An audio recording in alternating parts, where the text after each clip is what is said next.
Bom dia, turma. Divaldo Franco, Joana de Ângeles, Mundo Regenerado, capítulo 22, Luz Iridescente. Deserta desse letargo que te penetra e exaure. O período de que necessitavas para recuperares a saúde interior já foi vencido. O estado de dormência é efeito da ausência de ações edificantes que devem preencher as tuas horas com bênçãos. Embora prossigam as sequelas, como um martírio ainda não superado, já te encontras a caminho da libertação.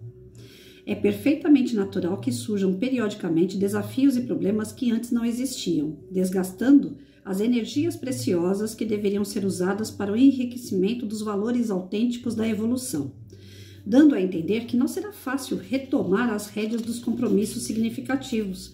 Em todo lugar um problema, uma incompreensão, uma crítica mordaz e perversa, e te sentes aturdido.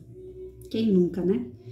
Nunca, porém, desanimes e jamais lamentes, usando os tesouros que estão à tua disposição, oferecendo vontade de agir e esforço na razão, para que consigas cumprir os deveres que te assinalam a existência. Somente surgem tais dificuldades porque te encontras marcado por débitos reais que sabias intuitivamente existirem, mas não haviam surgido no mapa dos ressarcimentos, o que então aconteceu com aparência de surpresa. Então vem cá. Algumas vezes eu cheguei a falar isso aqui nos outros vídeos, né? A gente passa por algumas situações de problema de saúde, né? Elas não vêm, grande parte delas não vem porque a gente quer, né? Não é, eu vou beber que eu quero ficar ruim, eu vou comer que eu quero ficar ruim, ou então eu vou exagerar no sal porque eu quero ficar com problema na pressão. Não é assim que funciona. A gente até tem aquela consciência das coisas que pode comer, o que não pode comer. Às vezes a gente exagera mesmo, aquela feijoada, aquela coisa toda, né? Mas ninguém faz isso na sã consciência. Não, eu tô fazendo isso porque eu quero ficar ruim. Aí quando aparece de surpresa o problema de saúde, aí a gente fala assim, meu Deus, o que foi que eu fiz para ficar doente? Nossa, eu não lembro né, que nem a minha comorbidade mesmo, poliomielite. Eu levei 3 anos e meio para descobrir ela. Me deram tudo, me deram lúpus, me deram osteoporose, tendinite, tudo que vocês podem imaginar que seja em relação à articulação, músculo e nervos. Eu passei tudo que é especialista, eu fiz um monte de exame, me viraram do avesso e ninguém descobriu o que eu tinha. E diz assim, que a poliomielite, quando ela é descoberta, quando ela começa a ter os seus sintomas, a pessoa dura 5 anos. Em geral, dura 5 anos. E porque ataca os músculos, e o principal músculo que a gente tem tá aqui dentro, ó. Só que tá dentro de uma caixinha bem reservada, que Deus não deixou chegar lá ainda. Então eu já tô com quase 7 anos com essa doença. Desde quando eu comecei a ter os sintomas, né? Não quando eu descobri. Que eu tô tendo tratamento tem 3 anos e pouquinho. Então, assim, eu perdi muito músculo. E foi de repente, eu subi numa ladeira aqui no centro de Itaquaquecetuba, a perna travou, era um dia de muito sol, e eu falei assim, nossa, eu acho que eu tô ficando velha, né? Tô cansando, subi uma ladeira, e o sol muito quente na cabeça, falei, deve ter sido isso. E aquilo começou a ser frequente, né? As pernas travavam, às vezes eu não sentia os dedos do pé, era muita dormência, muita dor na batata da perna para baixo, né? Pedia para o meu filho fazer massagem, achando que aquilo ia resolver. Coitado, muitas vezes de noite ele ficava lá massageando minhas pernas, às vezes com boa vontade, às vezes com má, mas ele fazia. Então, assim, a gente vai descobrindo a doença aos poucos e aquilo vai mexendo com a cabeça da gente. Chega uma hora que vai dando, essas dificuldades vão dando desânimo, vão falando assim, meu Deus, né? Mas ninguém tá aqui de bonzinho. Se você está passando por essa situação, nem que seja pela intuição, nem que seja por alguns sonhos, você está sendo avisado que vai passar por aquilo. Essa questão da perna, principalmente, foi me avisado quando eu era criança. Olha só como é que é importante a gente estar ligado ao plano espiritual, né? Eu não era espírita, eu não posso falar que é a religião. Só que, como eu disse ontem, nós somos médiums, nós temos esse contato direto com a espiritualidade. Só que a gente, se tem o conhecimento, a gente sabe usar. Se não tem o conhecimento, a gente fica naquela dúvida eterna, né? Se aquilo realmente é ou não é, né? o recado está sendo dado, não está sendo dado.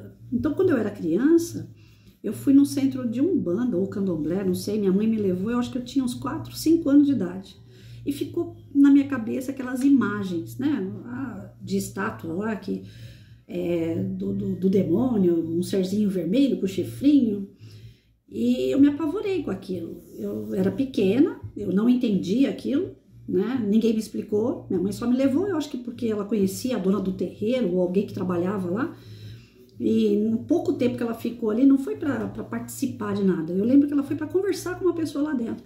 E o pouquinho que ela ficou lá, eu fiquei vendo aquelas imagens. Eu era muito pequena e aquilo gravou. E eu comecei a ter sonhos partindo dali. Sonhos periódicos, direto. Eu sonhava que tinha uma baiana, uma senhora negra. Para mim era uma senhora, né? Porque nos meus sonhos eu ainda era criança. E eu queria atravessar a rua. E essa senhora do outro lado da rua, vestida de baiana, gorda, né? Com aquele turbante na cabeça e tal. Ela ficava do outro lado da rua dando risada. Como quem diz assim, você não vai conseguir passar, né? E eu tentando atravessar a rua e as pernas bambeavam e eu não atravessava, porque eu tinha medo de atravessar e ser atropelada, de chegar no meio do caminho, o carro não parar e me atropelar. E eu andando bem devagarinho. Então toda vez que eu tentava atravessar a rua, essa baiana aparecia. E vários sonhos, desde criança. E sempre igual. Esse sonho nunca mudou. Até hoje, adulta, eu tenho esse sonho. Ou seja, de alguma forma a espiritualidade já estava me preparando que quando eu chegasse em determinado período da minha vida, eu ia querer atravessar uma rua e eu não ia conseguir. Como hoje eu não consigo. Para eu atravessar a rua eu preciso de ajuda. Né? Mesmo que eu esteja com uma bengalinha na mão, que é a coisa mais rara que tem a usar, eu não gosto de usar. Eu tenho medo de acomodar a bengala e depois não conseguir andar mais independente, então eu não ando com bengala. As pessoas falam, você vai cair qualquer hora dessa no meio da rua. Eu falo, mas eu não gosto de andar com bengala. É uma coisa que eu reluto muito. Se eu falar, ignorância. Não é, eu não gosto. Então eu quero andar com as minhas pernas, não quero andar com bengala. Sou teimosa. E quando eu vou atravessar uma rua, eu peço ajuda. Aqui na porta de casa já aconteceu isso, né? Um senhor tava passando, um senhor não, quase da minha idade, ele passando aqui na rua e o Uber que eu pedi parou do outro lado da rua. Aí eu falei, meu Deus, eu vou ter que atravessar a rua é deserta, não passa nada nela. Mas e o medo de atravessar e vir carro do nada? Sabe? Aí vinha vindo esse rapaz, eu falei pra ele assim, dá pra você me ajudar a atravessar a rua pra eu poder entrar no Uber? Então assim, atravessar a rua eu não atravesso. É muito difícil, só se for assim o extremo último caso. Porque eu preciso de ajuda. E desde pequena que eu vinha tendo as notícias de que isso ia acontecer. Não vinha direto, né? O recado não vinha direto, mas ele vinha. Então a gente sabe lá no nosso inconsciente, através de sonhos ou através de intuição, de que nós vamos passar por algum problema de saúde. Nós sabemos, já são combinados, inclusive, no plano espiritual. Ó, segura a onda que você vai ter que passar por isso. É o restinho de dívida que você tem para pagar, né? Então, o que eu causo na minha vida, eu tento descausar. Agora, aquilo que vem sem eu esperar, eu tento segurar. Com fé, com força, às vezes baqueia. Agora há pouco mesmo estava tentando abrir um estúdio de maquiagem ali, eu falei, meu Deus, esses homens e mulheres que criam essas coisas, eles esquecem que todo mundo usa maquiagem. Inclusive quem não tem músculo na mão. E aí, como é que eu faço para abrir um troço desse? Tinha que ter um jeito ali, um velcro, sei lá, uma coisa mais fácil para abrir. Eu comprei esses dias um negócio lá que abre rolha, né? Que tira a rolha do vinho. Por quê? Porque meus vinhos eu tenho que socar a rolha para dentro. Eu não consigo puxar a rolha para fora. Aí eu achei na internet um que você encaixa ele é com pilha, você encaixa ele na boca da garrafa e ele vai puxar a rolha, né? Não sei se vai funcionar, comprei. Né? Eu tenho que achar soluções para aquilo que eu não consigo mais fazer, né?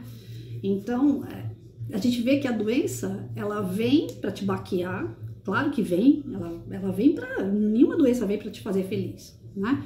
Mas ela te impulsiona a achar outros caminhos, a achar soluções para aquilo que no dia a dia seria a coisa mais fácil do mundo. Abrir aqueles leites que vem com aquela roelinha em cima, qualquer um puxa, né, a roelinha. Eu não, eu tenho que passar a faca em volta e tirar a roela toda, porque para puxar aquela roelinha eu não tenho força. Uma coisa tão simples. Então você tem que ficar buscando soluções. Acaba que você desenvolve mais a sua inteligência nesse sentido, né? De buscar soluções. Não é que você se torna uma pessoa inteligente, não. Inteligente eu tô longe. Bom, enfim, tudo que vem de ruim, aparentemente ruim, sempre tem um porquê e tem aquela intenção de te fazer uma pessoa melhor, né? No teu vocabulário rico de desencanto, confundes a preguiça que de ti se assenhoreia com necessidades de repouso, tombando na hora inútil. Então, muita gente se joga na cama. Isso é mais uma preguiça do que falta de condição de superar, né? Porque para superar todo mundo tem condição. O sentido da existência carnal é o movimento que edifica. O corpo é constituído de elementos celulares próprios para os empreendimentos que fazem parte do processo evolutivo. Então, tudo que você tem no teu corpo é sagrado. Tudo tem um porquê de estar aqui, né? Esses dias um rapaz respondeu no YouTube para mim. Agora eu tô conseguindo entender um pouco mais a minha existência através dos porquê, né? Você fala tanto em porquê, e eu tô procurando os porquê das coisas. E isso tá me fazendo bem. Falei, opa, ponto para nós, né? Nós estamos conseguindo alguma coisa aí. Então eu fico muito feliz quando eu faço bem para alguém, seja do jeito que for, com as minhas palhaçadas, falando sério, mas se a pessoa falar, tô ficando legal, eu fico mais ainda, fico feliz mesmo, né? Então o sentido da nossa existência é esse, é fazer bem para nós, desenvolver a nós e desenvolver o outro, né? Quanto mais acionada a maquinaria orgânica, mais exitosos serão os seus esforços. Ou seja, quanto mais você buscar soluções das suas dificuldades e passar por elas, melhor. Agora, se você se entrega, que nem eu falei da bengala, primeira coisa que o médico falou, pega na bengala, segura firme nela para onde você for. Você tem condições de andar, você tem condições de fazer suas coisas, mas tenha segurança. Eu não quero essa segurança ainda. Por quê? Se eu andar com a bengala, vou me sentir uma velha de 80 anos. Eu não quero isso. Desculpa as velhinhas, mas eu não quero isso. Eu tô com 51 ainda. Então, calma aí. Quando eu chegar no meu 60, eu falo, agora a terceira idade já era, não tenho pra onde correr. Mas, por enquanto, eu não quero uma bengalinha. Porque eu não quero me parecer mais velha do que eu sou. A gente tem um pouquinho de brilho, né, gente? Pelo amor de Deus, um pouquinho de... né? Não dá. Agora mesmo eu acordei com a cara toda feia, eu falei, não, peraí, um batonzinho pra dar uma melhorada, gente. Não dá, né? Tá feio o negócio aqui hoje. Tô a cara toda esburacada, esse cara parecendo uma manga chupada. Falei, não, então eu vou dar um pouquinho de vaidade, não faz mal pra ninguém. E a segunda, né, motivo é que se uma bengala, eu gostar da ideia dela pra tudo, aí que meus músculos não vão reagir mesmo, aí que eu não vou conseguir fazer mais nada mesmo, porque eu vou ter que me entregar. Ó, quem vai fazer o serviço agora é a bengala, não são mais as minhas pernas. Então a gente não deve se entregar. O mais que a gente puder relutar contra doenças é melhor. Os nossos anticorpos vão reagindo, né? Flexibilidade dos membros, equilíbrio dos nervos resultam das ações nobres e hábitos salutares com objetivos superiores. Então, flexibilidade dos membros, equilíbrio dos nervos resultam das ações nobres e hábitos salutares com objetivos superiores. Isso aqui significa o quê? Eu tava conversando com um amigo agora de manhã. Falei, olha, às vezes eu tô virada no giraia, eu não sou ser humano, às vezes eu fico nervosa também, tá pensando o quê? Não é só brincar, né? E aí o que me acalma? Leitura. O que me acalma? Conversar com alguém que venha trazer paz pro meu coração. Então, as atividades que a gente tem, que são saudáveis, elas ajudam a gente a restituir, a restaurar o nosso equilíbrio e consequentemente, a nossa saúde, né?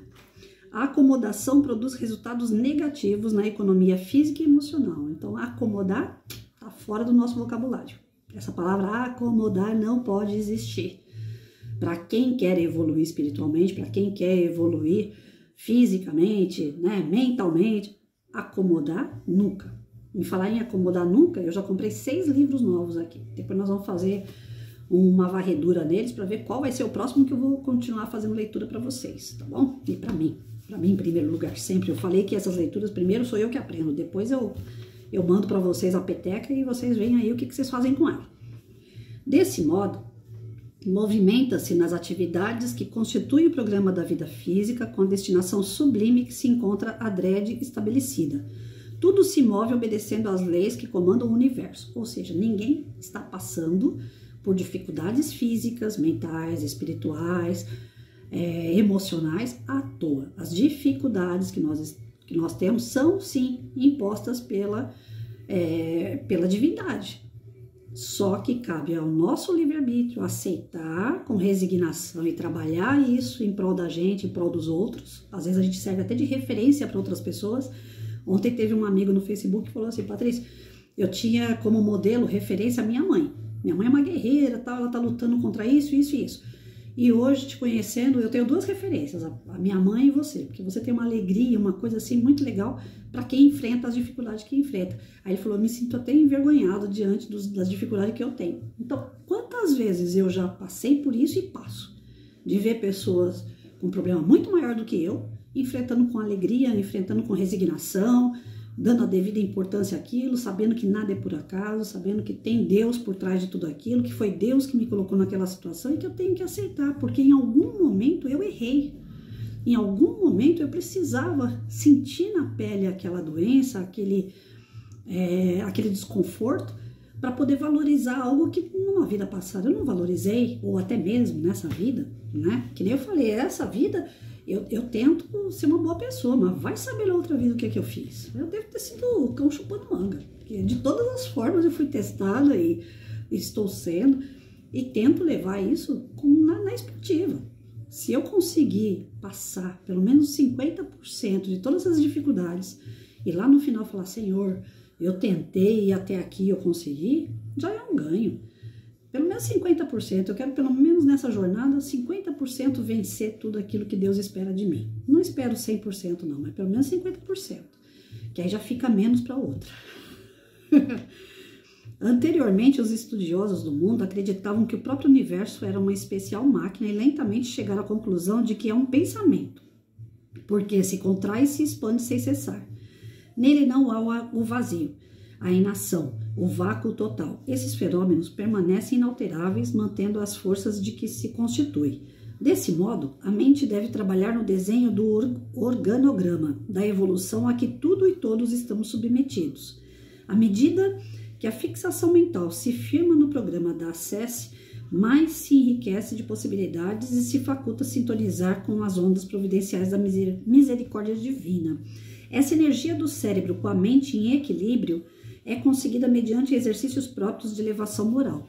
A pedra bruta aperfeiçoa-se sob o triturar das suas antrafactuosidades, conforme seja lapidada, mais transparente luz a adorna. O espírito deve passar pelo mesmo processo de purificação, a fim de permitir a sua majestosa transparência. Desperta do sono demorado da incompreensão e do sofrimento injustificado. Já possuis discernimento próprio e suficiente para decidires fruir as bênçãos de ser filho de Deus. Então, assim, eu vejo que o meu filho, né, quando ele deu a comunicação no centro, depois de 1 ano que eu tinha perdido ele falou assim: aquilo eu gravei e aprendi. Aquilo foi um ensinamento grande, né? Eu chorando porque eu tinha perdido um filho, um aborto espontâneo, 3 meses de gravidez. Eu contava historinha para ele na minha barriga toda noite antes de dormir. Eu passava a mão na minha barriga o tempo todo. Eu era pessoa assim que corujona, né? E de repente perder meu filho, então eu chorei demais, 1 ano chorando. Meu marido teve muita paciência comigo, muita. Eu só chorava. Eu ia trabalhar chorando, eu ficava em casa chorando. E aí quando aquele serzinho esteve no centro, ele falou assim: mãe, para de chorar. Mãe, eu estou vivo. Mãe, eu precisava de 3 meses e a senhora me deu os 3 meses. Mãe, eu sou feliz porque você me deu a oportunidade de concluir o que eu precisava. Ou seja, se tratava de um espírito que provavelmente numa outra vida abreviou a vida 3 meses, né? Talvez ele tinha mais 3 meses para viver ali e de alguma forma, ou ele se matou, ou teve algum problema com alguém, e alguém matou ele. Isso eu não sei. Na outra vida não foi escancarado para mim o que aconteceu. Mas ele tinha 3 meses ainda para viver e abreviou aquilo. E ele precisava de alguém para passar mais 3 meses aquela experiência de vida, para depois ter uma nova oportunidade, uma nova folha em branco para escrever. Eu fui capaz de segurar essa criança por 3 meses. O que me doía é que eu queria mais. Eu queria ele aqui. Hoje era para me ter o Rafael com 25 anos e essa criaturinha aí com 27, né? Então eram 2 filhos, era um sonho para uma mãe, né? Mas Deus mandou o Rafael, me trouxe muita alegria, me trouxe Olha, sem palavras. Talvez ele não entenda o quanto eu amo, mas foi importante e é importante para uma mãe ter um filho. E o primeiro, por mais que eu fale para vocês, eu me conformo de saber que eram 3 meses que ele precisava. Foi uma lição que eu tive que aprender. Mas ao mesmo tempo é complicado. Não vou falar para vocês que é simples, não. Mas a gente tem o tempo certo de viver e de partir. Isso já é um cronograma lá em cima, né? Combinado. Às vezes a gente consegue aumentar um pouquinho, às vezes a gente consegue... Meu pai mesmo, todo mundo fala, quando o casal vive junto a vida toda e existe a morte de um deles, logo em seguida vai o outro, né? A espiritualidade me avisou que assim que minha mãe partisse, meu pai ia logo em seguida. Meu pai durou mais 5 anos. Ele precisava ficar aqui ainda para ajudar o meu irmão. Isso daí é fato. Eu tenho certeza que ele não ficou à toa. Os dois precisavam fazer as pazes e ele cuidar do meu irmão mais 5 anos. Então, a gente tem os nossos propósitos. Nada acontece por acaso. Nada, nada, nada. Tudo vem do propósito de Deus e assim, são provas, são expiações, que a gente está nesse planeta para isso, mas nós estamos caminhando para o regenerado, então a gente tem que aprender a ser melhor, manso, pacífico, perdoar, buscar o perdão com as pessoas, buscar viver dentro de um equilíbrio de paz, de harmonia, não ficar perdendo tempo com briga, não ficar perdendo tempo com... gente, com coisas que não valem a pena. Acabei de falar isso para um amigo, falei, a gente tá aqui, mas a gente não é daqui, né? Então a gente tem que aproveitar o melhor que a gente pode. Vai ter desavença com pessoas, vai ter frustração com pessoas? Vai. Assim como a gente também já frustrou, a gente também já causou na vida das pessoas, por isso que vem aí os transtornos físicos, mentais, espirituais, emocionais, porque a gente não é santo, né? Então vamos abraçar aquilo que Deus manda com resignação, com fé, com esperança, de que tudo na vida passa. E passa mesmo, pode ter certeza. Por mais que aquilo fica dentro da gente, às vezes corrói um pouquinho, que nem agora eu me emocionei de lembrar do meu pequeno, de lembrar do Rafael, que tá aí, né? É meu filho, que eu criei com muito amor, me dediquei a vida toda. Mas lá dentro a gente tem que ficar com a consciência tranquila. Se a gente não tá com a consciência tranquila, então corre atrás. Porque senão vem mais dívida aí, tá bom? Amanhã a gente continua. Até!